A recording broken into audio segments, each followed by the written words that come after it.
उज्ज्वल भवितव्य आपल्या मुलामुलींचं सर्वाधिक योगदान नॅशनल इंग्लिश मीडियम स्कूलचं होय। आदर्श एज्युकेशन सोसायटीचं नॅशनल इंग्लिश मीडियम स्कूल नडगिवे उच्च शिक्षित अनुभवी स्टाफ 10वीचा 100% रिझल्ट, डिजिटल शिक्षण प्रणाली, सुसज्ज लायब्ररी आणि लॅबोरेटरी, स्पर्धा परीक्षा मार्गदर्शन, कला क्रीडा सांस्कृतिक क्षेत्रासाठी प्रोत्साहन आणि व्यक्तिमत्व विकास यासह अनेक सुविधा। प्री प्रायमरी ते 10वी आजच आपल्या पाल्याचा प्रवेश निश्चित करा।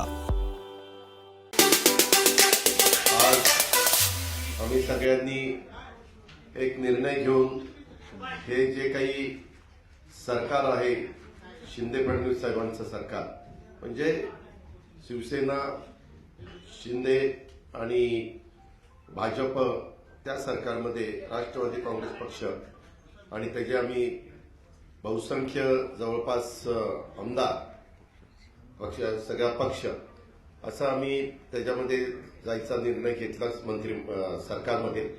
आणि त्या प्रकारे मी आणि इतर आमच्या सहकाऱ्यांनी मंत्रिमंडळात शपथ घेतली।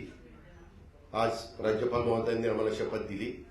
अजूनही काही मंत्रिमंडळामध्ये पुढे विस्तार केला जाणार आहे, त्यावेळेस पण इतर सहकारी मित्रांना त्याच्यामध्ये संधी देण्याचा प्रयत्न आम्हा लोकांचा राहणार आहे। कारण काही राज्यमंत्रीपद असतील किंवा मंत्रिपद असतील, हा झाला पहिला भाग। त्या संदर्भामध्ये अनेक दिवस चर्चा त्या ठिकाणी चालू होती।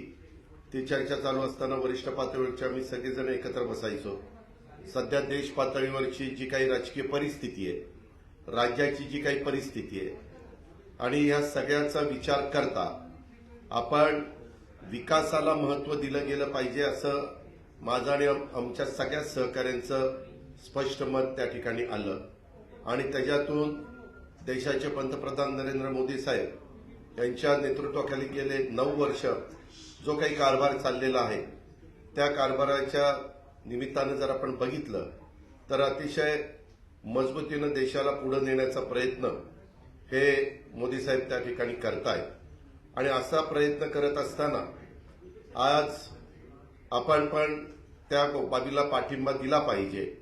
आणि एक चांगलं नेतृत्व तुम्ही पाहताय सगळेजण की सगळे विरोधी पक्ष एकत्र येण्याचा प्रयत्न करतायत, फक्त त्यांच्या बैठका होत आहेत। प्रत्येकाचं वेगवेगळ्या राज्यामध्ये वेगवेगळी परिस्थिती आहे।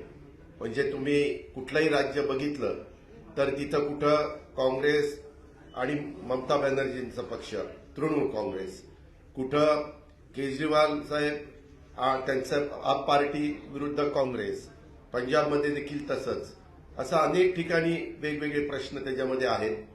त्याच्यामुळं ज्यावेळेस विरोधी पक्षाची बैठक एकत्र होती त्याच्यातनं आउटपुट तसं बघितलं तर काही निघत नाही। आपला एवढा मोठा देश, आता तर जगात सगळ्यात जास्त लोकसंख्या झालेला आपला भारत देश असल्यामुळं आज तिथंही मजबूत खंबीर अशा प्रकारचं नेतृत्वाची नितांत गरज आहे। आणि ती गरज असल्यामुळं आम्ही सगळ्यांनी तशा प्रकारचा निर्णय घेतला। आज इथं शिंदे साहेबांचं, देवेंद्र फडणवीसांचं सरकार काम करत होतं। इतके दिवस मी तिथं विरोधी पक्षनेता म्हणून काम करत होतो, परंतु शुक्रवारी मी विरोधी पक्षनेतेपदाचा राजीनामा दिला। आणि मागे देखील आमच्या वर्धापन दिनाच्या निमित्तानं मी माझी भूमिका स्पष्ट सर्वांच्या समोर, मान्यवरांच्या समोर, कार्यकर्त्यांच्या समोर त्या ठिकाणी मांडलेली होती।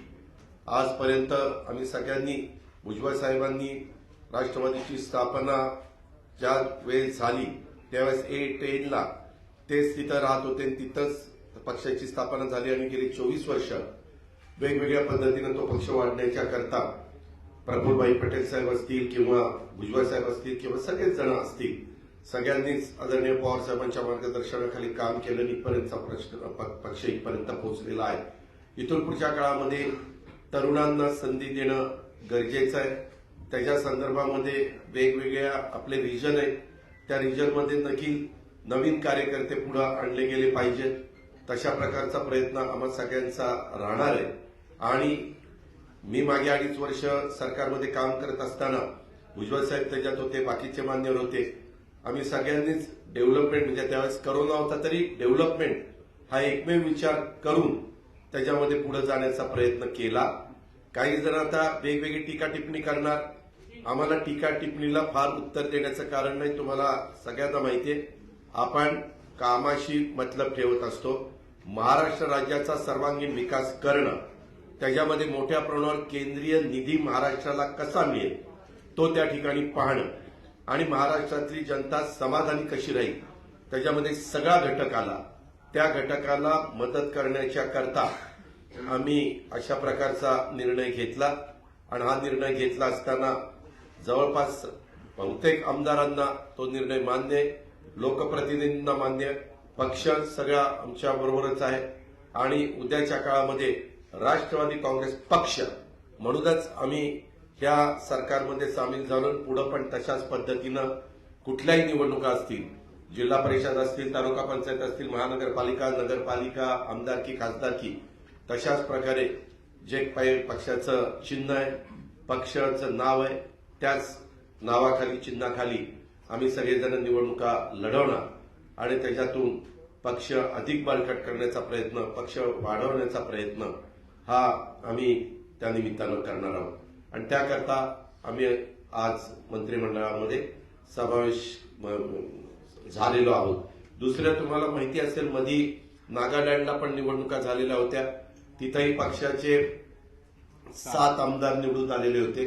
7 जणांनी निर्णय त्या बाबतीमध्ये घेतला आणि तिथं भाजपच्या बरोबर त्या ठिकाणी पक्ष त्यांच्याबरोबर तिथं गेलेले, म्हणजे सगळे आमदार पक्षाची मान्यता घेऊन तिथं गेलेले. दुसरी गोष्ट, काही जण वेगवेगळ्या प्रकारचे आरोप त्या ठिकाणी करतील.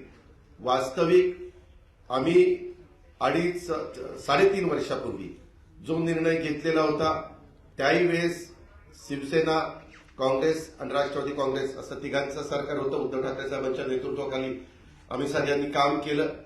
त्याच्यामध्ये जातीयवादी म्हणण्याचा अधिकार जर आम्ही शिवसेनेबरोबर जाऊ शकतो तर आम्ही भारतीय जनता पक्षाबरोबर पण जाऊ शकतो. त्याच्यामध्ये तिथे काय अडचण नाही. नागालँडमध्ये आम्ही जाऊ शकतो. तर राज्याच्या सर्वांगीण विकासाच्या करता शेतकरी, कष्टकरी, कामगार, आदिवासी, मागासवर्गीय, अल्पसंख्याक हा सगळा जो घटक आहे, त्या सगळ्या घटकाला न्याय देण्याच्या करता आम्हाला अनेक वर्ष प्रशासनाचा अनुभव आहे.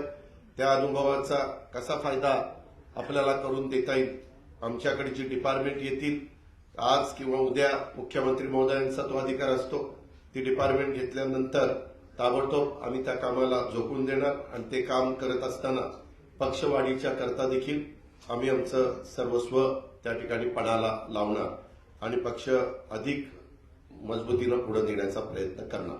अशा प्रकारचा मनोदय आमच्या सर्वांचा आहे.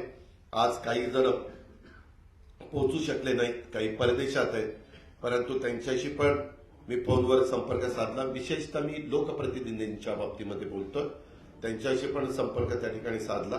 त्यांनी पण त्याला मान्यता दिली. काही जण संध्याकाळपर्यंत पोहोचतील आणि अशा पद्धतीनं सगळे मिळून हा निर्णय घेतलेला आहे. आमचे दिवसभरातले सर्व अपडेट्स, ताज्या घडामोडी आणि थेट लाईव्ह पाहण्यासाठी सबस्क्राईब करा, लाईक करा कोकणचं नंबर 1 महा चॅनल कोकण 7 लाईव्हचं YouTube चॅनल.